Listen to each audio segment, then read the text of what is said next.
Bonjour à tous, j'espère que vous portez bien. Je vous retrouve pour la guidance du dimanche 13 avril 2025. Et vous voyez, j'ai déjà tiré les cartes. Donc c'est une journée qui s'annonce dynamique. Je veux dire ça comme ça. Donc je vais demander à mon petit pendule, peux-tu nous indiquer pour demain, je me cale, quelle émotion va venir vers nous demain?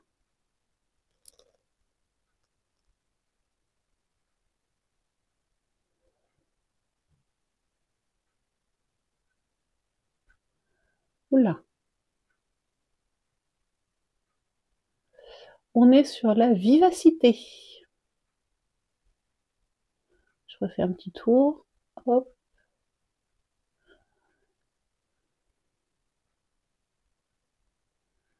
La vivacité. Donc il va falloir faire preuve de réactivité.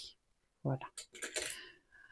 Peux-tu nous indiquer quelle énergie serait bénéfique à mettre en place pour nous demain, dimanche 13 avril 2025? Je te lance.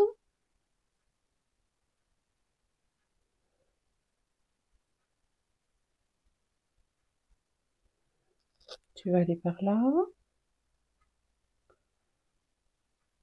Le désir, l'amour. Non, le désir, l'admiration, attirance, non. Admiration, affection, admiration. Bonté,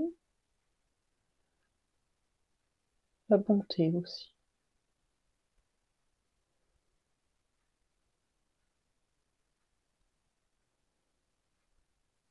Admiration, bonté. Bon, ok. Donc on va avoir en face de nous quelqu'un d'un peu vif. Et nous, eh ben, il faut voir cette personne d'une façon positive, avec bonté, et lui faire comprendre que ben, on respecte et peut-être on admire son caractère ou ses propositions. Voilà. Alors, avec le petit Lenormand, nous avons eu comme carte le cœur, amour, sentiment, émotion, passion, atout, sang, cœur, et nous avons eu l'ours, argent, personne âgée, jalousie, père ou mère, gourmandise, patron. Moi, je sens pas du tout la jalousie. Pas du tout. Je sens la gourmandise. Parce que bon, ça peut être pour les personnes qui travaillent aussi le dimanche, ça peut être le patron, mais c'est une figure emblématique de protection, l'ours. Donc ça peut être le père de famille, la personne qui incarne, voilà, le décisionnaire, celui qui donne le cap, celui qui protège. Et on va avoir, je pense qu'on va avoir un désir ardent. Oui. Quelque chose qui nous fait plaisir. Alors c'est pas forcément physique, hein.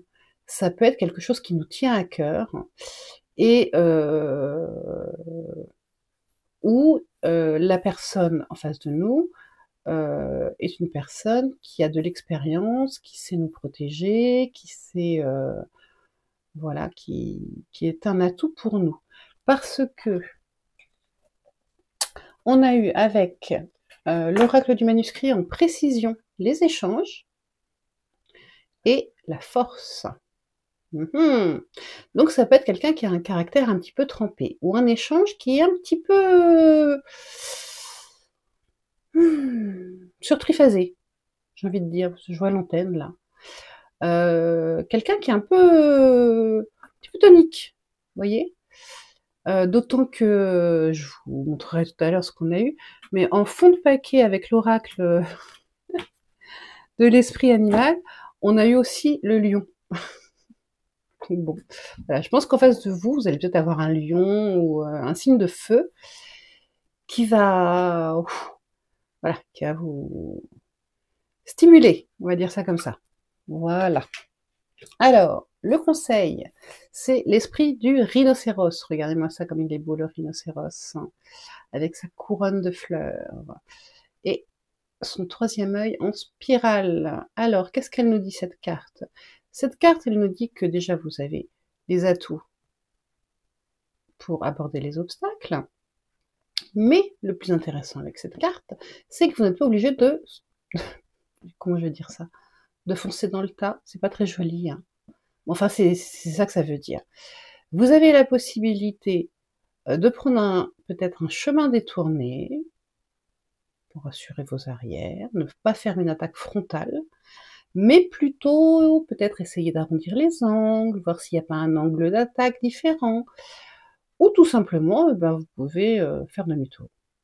C'est aussi tout à fait possible. Donc c'est le non, c'est le peut-être, c'est le oui, mais pas comme ça. Voilà. Après, il y a des situations où il va falloir y aller. À vous de voir, en fonction de la situation qui se présente vers vous, mais généralement, quand on a l'esprit du rhinocéros qui vient, ça veut nous dire, ne foncez pas dans le mur, de toute façon, c'est un mur. Essayez de le contourner. Voilà. Ce qui est confirmé par la carte du manuscrit qui nous parle d'équilibre. Donc il va falloir, à mon avis, faire preuve d'une certaine force, mais d'une certaine adaptabilité aussi. Hein, ça va tout à fait ensemble.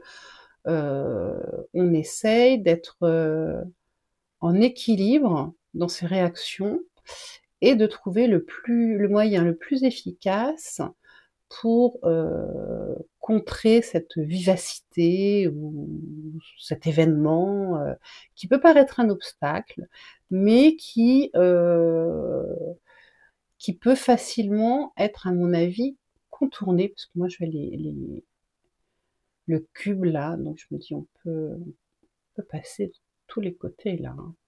Voilà. Donc demain, pas de réponse frontale, pas d'attaque frontale. On essaye d'être plus malin que ça. Et l'issue, parce que j'ai quand même demandé l'issue de tout ça, parce qu'on a quand même, c'est pas un rapport de force, mais ça peut être une avancée un petit peu vive dans vos projets ou dans votre relation familiale, sentimentale, etc. Donc j'ai demandé un petit peu ce qu'il en était. Alors ça peut être la problématique peut venir d'achat, d'acquisition. Ça, c'est une carte qui normalement est négative. On nous dit qu'on est un petit peu dépensier, etc., etc. Les deux autres cartes sont positives. Donc, le problème ou le sujet de discussion vient peut-être de là. Mais vous avez eu l'ésotérisme et la fête. Donc, acquisition, achat, ou alors ça nous parle de quelqu'un qui travaille avec les chiffres. Hein. C'est possible aussi. Un comptable, un commercial, un chef d'entreprise, RH, ça peut être ça aussi. Même pour un dimanche, même si pour un dimanche c'est un peu bizarre. Après, les énergies, elles bougent. Hein. Ça peut être dimanche, ça peut être lundi, ça peut être aujourd'hui. Enfin, ça dépend pour chacun. Avec l'ésotérisme, on nous dit que vous avez l'intuition, de toute façon, de ce qui est bon pour vous. Donc vous avez le pendule et le cadran astrologique là. Et c'est marrant, on retrouve le carré magique. Avec les chiffres là, on a le carré magique. Donc vous arrivez à transformer la situation et l'issue est favorable puisqu'on a la fête. C'est quelque chose que vous allez pouvoir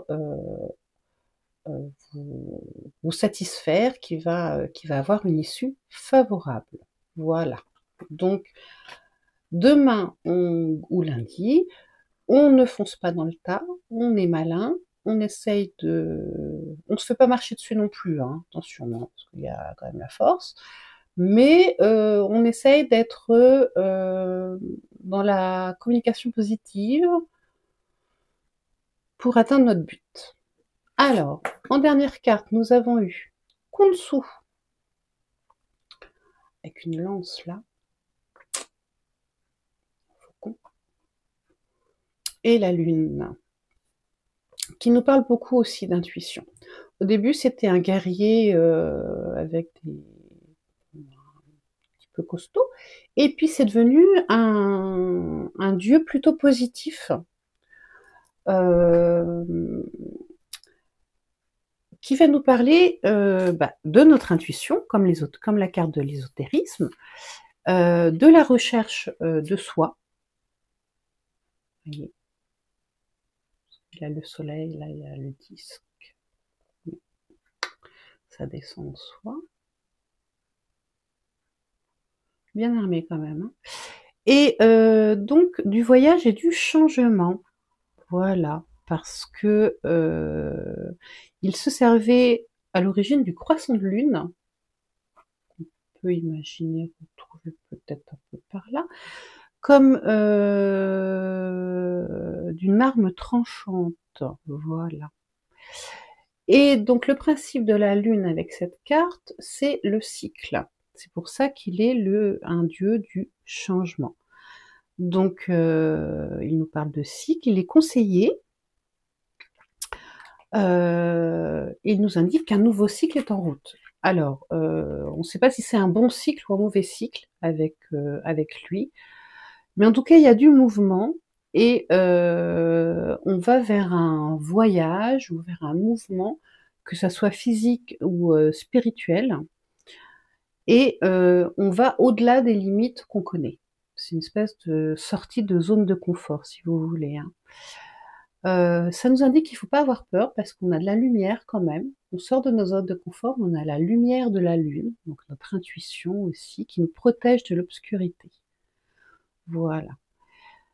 Donc ça nous dit de cultiver notre intuition, notre discernement aussi, parce que je sais pas si je peux pas faire le zoom avec ça. Je sais pas si vous voyez les yeux qu'il a. Et voilà, on est sur un nouveau cycle.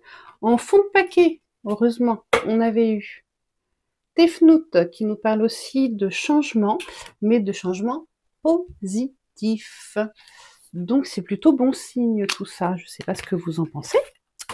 Et pour finir, parce que moi j'aime bien finir avec un message sympatoche et message d'éveil, et quand même très agréable, un conseil pour le dimanche 13 avril 2025, s'il te plaît.